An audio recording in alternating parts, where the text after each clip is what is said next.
आसिम मुनीर चूहा, आसिम मुनीर, आसिम मुनीर, आसिम मुनीर, आसिम मुनीर।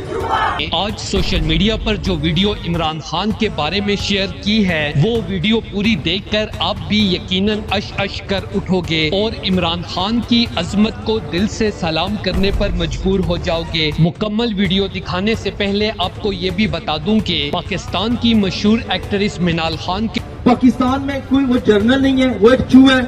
आसिम मुनीर, आसिम मुनीर एक चूहा है, आसिम मुनीर चूहा, आसिम मुनीर, आसिम मुनीर, आसिम मुनीर, आसिम मुनीर। तो आप अगर आप डर गए हैं तो मैं आपको बता दूं, ये डायरेक्ट मैसेज जा रहे हैं। अगर उसमें हिम्मत है तो इधर स्कैंडिनेविया में आ जाए, नॉर्वे में आ जाए, अपनी सिक्योरिटी के बगैर आए, 2-4 बंदे भी ले आए, हम उनको बहुत जलील करेंगे जुबानी। और प्लीज ये जो अगर आप कुछ अंकल मुझे लगता है जिन्होंने पाकिस्तान जाने थोड़ा सा डरे हुए होंगे कि हमने पाकिस्तान जाने, आपकी तो वीडियो बन जाएगी, आप भी डर निकाल दें, क्योंकि ये एक चूहा है, बड़ी कुर्सी पर बड़े ओहदे पर एक चूहा बैठा हुआ है, ठीक है।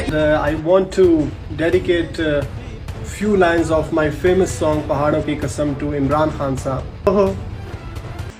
ये हवाएं तेरे बिन परेशान हैं, ये घटाएं तेरे बिन हैरान है, कर रही है रुत भी तो तेरा ही गम, तुम चले आओ पहाड़ों की कसम, तुम चले आओ पहाड़ों की कसम। के छोटे भाई ने अपने घर काम करने वाले गरीब बच्चे की वीडियो बनाते हुए इमरान खान के लिए गाना डेडिकेट किया। इस छोटे बच्चे ने इमरान खान से मोहब्बत और अकीदत की वजह से अपनी मामूली सी तनख्वाह से पैसे जमा कर कर इमरान खान की कीमती फ्रेम लगी फोटो खरीद डाली। इस छोटे काम करने वाले बच्चे की इमरान खान से मोहब्बत देखकर मिनाल खान का भाई हैरान रह गया और सोशल मीडिया पर इमरान खान के लिए गाना डेडिकेट करते हुए कहा कि पाकिस्तानियों, शायद ही पाकिस्तान की तारीख में कोई दूसरा ऐसा लीडर आए जिसे इमरान खान की तरह दीवानगी की हद तक प्यार किया जाए। इमरान खान है ही इसी काबिल जिसे मुर्शिद का दर्जा दिया जाए। दोस्तों, इस हवाले से अपनी राय का इजहार कमेंट सेक्शन में दें। वीडियो अच्छी लगे तो लाइक करें और इस चैनल को सब्सक्राइब करें।